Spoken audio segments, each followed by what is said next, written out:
បាទជំរាបសួរបងប្អូនទាំងអស់គ្នាដែលនៅក្នុងបណ្ដាញសង្គម Facebook និង YouTube ជាពិសេសបងប្អូនដែល Subscribe មុនក៏ដូចជាអ្នកទំតែមកក្រោយជួយ Subscribe Channel ខ្ញុំបាទម្នាក់មួយផងបាទដែលមានឈ្មោះថាអឿនសម្បត្តិ Official បងប្អូនបាទអឿនសម្បត្តិអក្សរខ្មែរពីមុខហើយ Official ជាភាសាអង់គ្លេសនៅពីក្រោយបងប្អូនថ្ងៃនេះយើងរត់បានចំនួន3ឡានហើយយើងរត់នេះរត់សូហើយនៅក្នុងការរត់នេះផងដែរយើងធ្វើដំណើរតែកុំត30 20ទេបងប្អូនដើម្បីឲ្យបងប្អូនជីវរដ្ឋក៏ដូចជាបងជីវករលក់ដូរនៅក្នុងខេត្តកណ្ដាលក្រុងទឹកខ្មៅយើងទាំងមូលនេះបានឃើញពីការផ្សព្វផ្សាយពីខាងយើងខ្ញុំទៅជំរាបជូនព័ត៌មានតាក់ទងជាមួយនឹងផ្ទះអាជីវកម្មក៏ដូចជាដីឡូផ្ទះវិឡាបែបទំនើបបងប្អូនណាបាទហើយយើងផ្សព្វផ្សាយនេះគឺពីក្រុមហ៊ុនបូរីលឹមឈឹងហាក់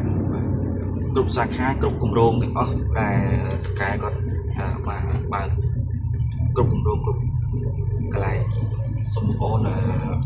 ទំនាក់ទំនងតាមលេខទូរស័ព្ទដែលនៅលើរថយន្តនេះផ្ទាល់ក៏ដូចជាយើងបុកអ៊ីនតាម page បាទដែលមានឈ្មោះថា LCH បូរីលឹមឈឹងហាក់យើងនិយាយភាសាខ្មែរបូរីលឹមឈឹងហាក់បងប្អូនថ្ងៃនេះយើងពាក់កណ្ដាលសប្តាហ៍ហើយសុខសប្បាយសុខទុក្ខយ៉ាងណាដែរបងប្អូននៅក្រុងទឹកខ្មៅយើងទាំងមូលបាទសូមជួយ comment នៅក្នុងវីដេអូនេះមួយផងសង្ឃឹមថាវីដេអូនេះបានទៅដល់បងប្អូនយើងដែលរស់នៅក្នុងខេត្តកណ្ដាលក្រុងទឹកខ្មៅបាទទាំងអស់គ្នាណាបងប្អូនហើយជាពិសេសនោះគឺចង់ផ្សព្វផ្សាយឲ្យបងប្អូនយើងអ្នកដែលចង់បានលំនៅឋានដែលមាន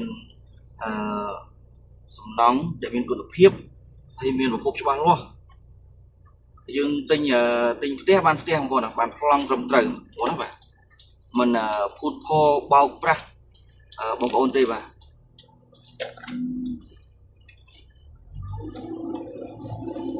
ធម្មតាបងប្អូនអើយ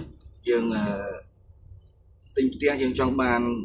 ផ្ទះដែលល្អដែលស្អាតរឹងមាំមានកន្លែងរស់ស៊ីជាពិសេសនោះគឺទីប្រជុំជនមានវត្តមានសាលារៀនទីពេទ្យអីចឹងណាងាយស្រួលយើងឈឺជាយប់ប្រលប់អីយើងមានពេទ្យនៅជិតផ្ទះហើយដល់ពេលកូនយើងរៀនមានសាលារៀននៅក្បែរផ្ទះមិនខ្លាចឆ្លងផ្លូវឆ្ងាយជីឆ្ងាយគ្រោះថ្នាក់អីទេបងប្អូនណាបាទអញ្ចឹងបងប្អូនភ្លេចបាទបរិយាលឹមយើងហាក់គ្រប់គម្រោងគឺមានទីតាំងល្អជាពិសេសគឺអាចរកស៊ីបានរស់នៅក៏បានរកស៊ីក៏បានបងប្អូនណាបាទមួយវិញទៀតគឺយើងជាប់សាលារៀនមន្ទីរពេទ្យវត្តអារាមមានបងមានម្ដាយចាស់គាត់ចង់សុំសិលទៅវត្តទៅវាយងាយស្រួលចិត្តផ្ទះហ្មងបាទ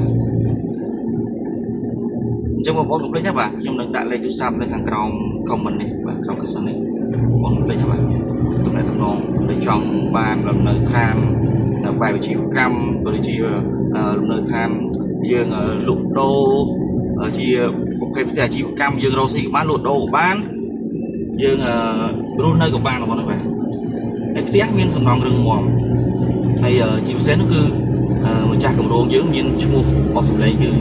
20ឆ្នាំជាងហើយបងប្អូនបាទអញ្ចឹងសូមអរគុណបាទវីដេអូយើងមានតែប៉ុណ្្នេះទេបងប្អូនអរគុណបាទ